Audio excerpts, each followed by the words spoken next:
ఏది లేకుండా లేపితే అదొక దోషమేనట.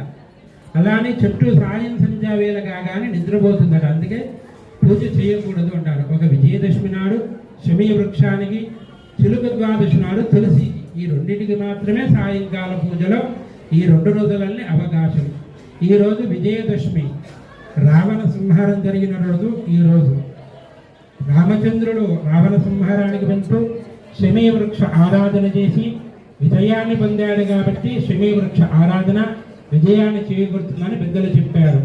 అలానే పాండవులు వనవాసం అయిపోయిన తర్వాత 1 సంవత్సర కాలం అజ్ఞాతవాసానికి వెళ్లాల్సి వచ్చింది. అజ్ఞాతవాసం అంటే వాళ్ళు ఉండేటువంటి రూపురేఖలు ఉండకూడదు, మొత్తం మార్పు ఉండాలి.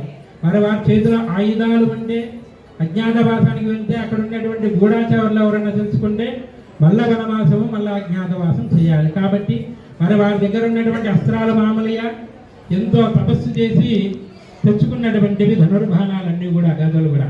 మరి అటువంటి ఎలా దాయాలి అంటే శమీ వృక్షాన్ని ప్రార్థించి దాని మీద వెళ్ళి దాశారట. వారు వెళ్ళి చూస్తేనే వారికి ఆయుధాలు అవపడతాయి. ఎవరు వెళ్ళి చూసినా సరే విషసర్పాలుగా అవపడ్డాయట. అలా ఆ ఆయుధాలను కూడా రక్షించిందట. అలాంటి శమీ వృక్ష ఆరాధన ఈ రోజు కనుక చేసుకొని ఆ శమీ శ్లోకాన్ని ప్రార్థన చేస్తూ ఒక ప్రదక్షిణం చేసుకొని ఆ శమి ఈరోజు బంగారంగా భావిస్తారు. దాన్ని పెద్దవారికి ఇచ్చి నమస్కారం చేసుకుంటే కనుక అటువంటి దోషాలు ఏమన్నా సరే తొలగిస్తారు.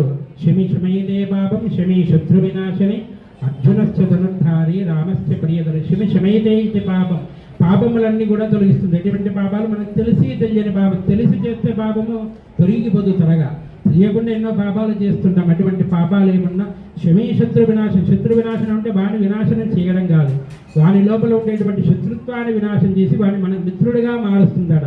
అర్జునశ్చ ధనుర్ధారి రామశ్చ, అర్జుని యొక్క ధనుర్బాణాలను కాపాడింది. రాముడికి ప్రియతముగా ఉన్నటువంటి శమీ వృక్షాన్ని కనుక ఆరాధన చేస్తే అటువంటి పాపాలన్నీ కూడా తొలగిపోయి మనకెవరైతే శత్రుత్వంగా ఉంటారో వాళ్ళ శత్రుత్వాన్ని తీసి మనకు మిత్రత్వాన్ని చేసి మనకు మంచి చేకూరుస్తుందని నమ్మకము. అటువంటి శమీ వృక్ష ఆరాధన ఇప్పుడు జరుగుతుంది. దాని ప్రార్థన శ్లోకాన్ని ఒకసారి చెప్పుకుందాం అందరం కూడా.